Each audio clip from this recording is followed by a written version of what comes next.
saw a picture of Bryan Cranston. He was playing softball over the weekend. And I went, oh, my God, what happened to Bryan Cranston? He let himself go. You guys saw the picture. Let's take a guess. Did Bryan Cranston, is he on hard times? Did he let himself go? Or is this a role?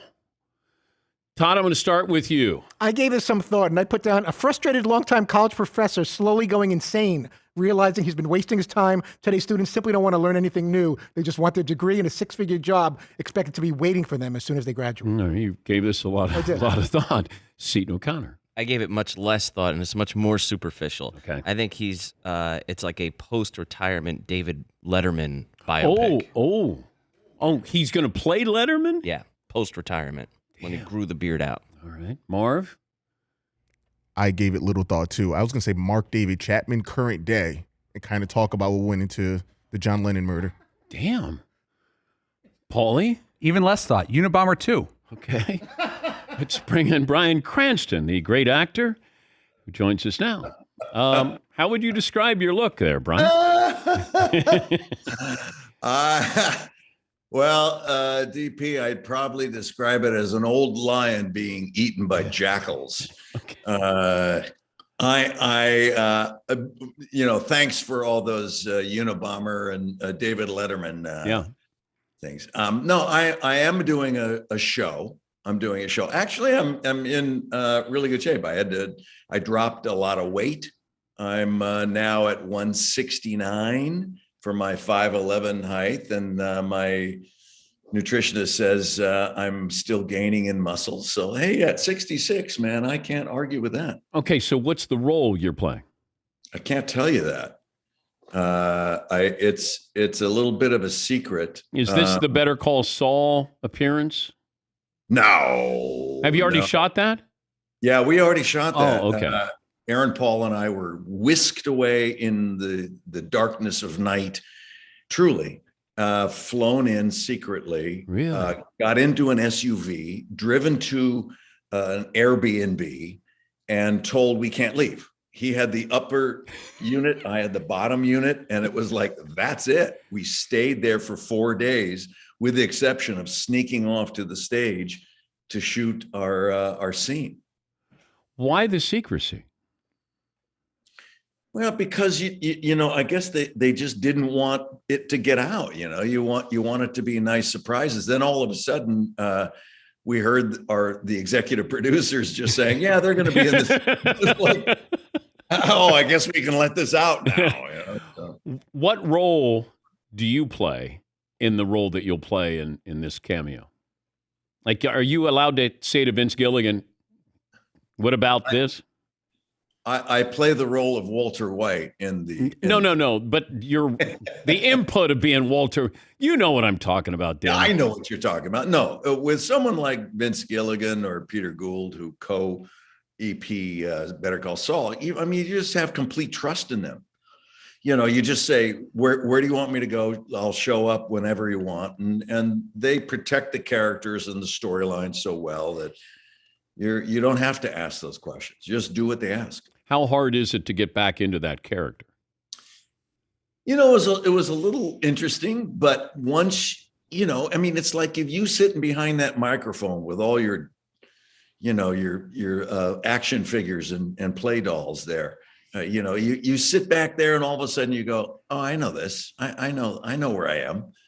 And you feel at home. But I'm not acting like a great radio host. I am a great radio host. There's a difference. Well, there's one adjective that might be replaced in that sentence. I'm not one to say, might be superlative. Okay, so a good radio host. How's that? Well, it might even be better than great. I'm not saying one way or the other. I'm non-committing. When does this episode come out? I don't even know, because is that a secret as well? No, it's not. Oh, okay. Because we had to go when both Aaron and I were free in our schedules, and that was April of 2021. So we were in for 4 days, and because we shot everything out of sequence, I don't even know what episode it was that we were in. I don't remember. When did you guys decide that you wanted to go into the tequila business or mezcal? We're in the mezcal business. It was 3 years after the end of Breaking Bad. We didn't see much of each other for those 3 years because, life happens and you go your own way. And we were at a sushi bar in New York City, and we said, man, I miss you. I know. What can we do? And this is the difference between men and women. Women are so much smarter. They say, I miss you. Let's get together and have dinner and things like that. But men, we go, we got to play golf, or we got to do tennis, or we have to have a business together. We can't just see each other. So we started a business together because we wanted to spend more time with each other. But we're glad we did, because Dos Hombres is just crushing it. Good for you. We're talking to Bryan Cranston. He's in Jerry and Marge Go Large. That's on Paramount Plus with Annette Bening. And it's actually an uplifting story, right? It's just this is the movie that I wanted to do coming out of the lockdown. I wanted to feel more of a sense of community and connectivity with people, and to be uplifted. And it's like, I didn't want to feel that oppression anymore. And this movie, Jerry and Marge, it really is. It's a sweet one, man. I'm telling you, guys, if you sit down and watch it with your lady, you're going to have a good time. And glad that you spent the 90 minutes. Also, if you haven't seen Annette Bening in The Grifters, do yourself a favor and watch her and do some research there. Watch her in Grifters, Angelica Houston, John Cusack, some great stuff. How would you rate your performance in the celebrity softball game? I would give myself maybe a B-. Adrian Beltre came up and he was trying to crush it. And of course, whenever you try to crush anything, you foul tip. And he fouled one off, and I ran back, and it hit in the heel of my glove, and I dropped it. And that was embarrassing. I was catching at the time. And then the second time I thought, if he does that again, I am getting that ball. And he did it again, and it went over by the third base coach's box, and I ran my ass off. I got over there and I caught it to finish the inning. So that was good.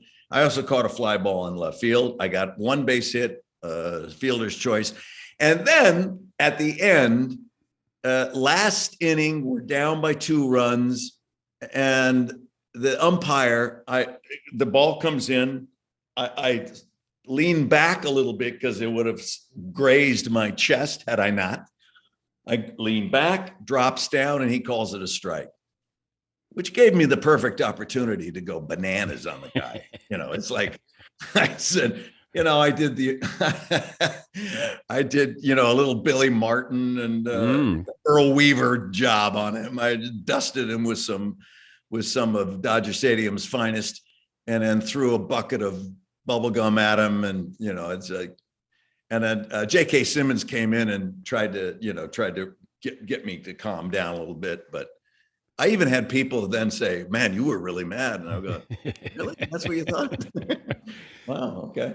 Who did you want to meet with these celebrities there? When celebrities get together, you guys all act like you know each other, or you should. You're all in the same sort of fraternity or something. Man, I'm a huge baseball fan. So I was jonesing out on Big Papi and Beltre, and CC Sabathia was really cool.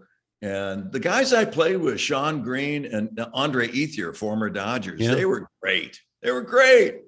And it was really fun. Was great. It was Hunter Pence is a good dude, even though he's a giant, at heart. I didn't like that. Yeah, he got booed, I think. And deservedly. Yeah, so. Absolutely. And Jenny Finch wasn't pitching the way Jenny Finch pitches, right? No, I mean, I think who was it who came up to bat? I think it was I think it was Adrian Beltre came up to bat once, and she did one pitch as she would pitch that ball. And I go, man, I'm glad I wasn't catching that, because that thing, man, she hums it. Are you in New Orleans? I am. I'm in New Orleans.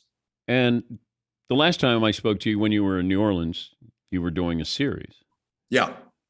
You said it was a one and done series. You said, my son dies at the end. Of course, we're not going to do another year of that, a season of that. Well, first of all, thanks for giving away the ending for those who didn't see the first season. That's really appreciative. Okay. Thank you very much. All right. Yeah. Are you doing a second season of this? We are going to do a second Oh, season. all of a sudden, I'm not the idiot that you called me. I never called you an idiot. It was inferred that I said, "Oh, you got to do another, season," and then you're the one that said, "My son dies at the end." But I never said that on the air, did I? I think you did. Did I? I mean, you should still watch the series. I thought it was really well done, Your Honor. Thank you. So you're going to do another. Is that why is that the look here, Your Honor? Are you on the run in Your Honor? Your journalistic probative questions are really starting to sink in here. This is really, really good. I'm not at liberty to discuss that. It is a highly kept secret here in the entertainment world, and we keep those, close to heart. I respect that. I appreciate that. All right. Well, Yeah. It's great to talk to you. I'm glad you survived. You too, guys. I really, really miss you. When you come out to LA, let us know. Our friend Steve and I are working together. So please say hello. Come, we'll have dinner. Hey, how do I find you? I'm at 555. You got me. You know where. I know where to find you. I know where to find you. Yeah. I'll just call Will Ferrell. He'll tell me where you are. Just call Will Ferrell. This, I just want to say, at this celebrity game, I've at the end of 5 innings, I was throbbing. My legs felt like dead tree trunks.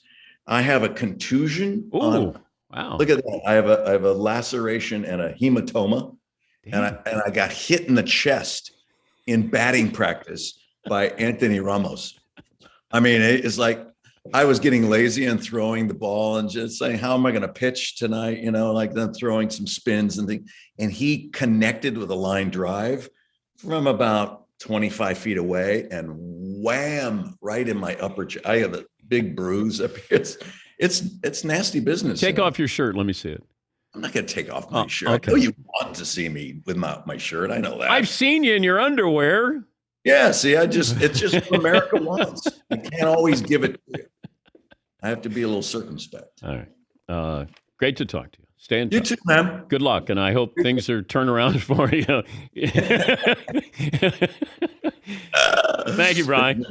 Thanks, guys. See you later. Jerry and Marge Go Large, currently on Paramount Plus with Bryan Cranston, one of the great actors of our generation, and with Annette Bening.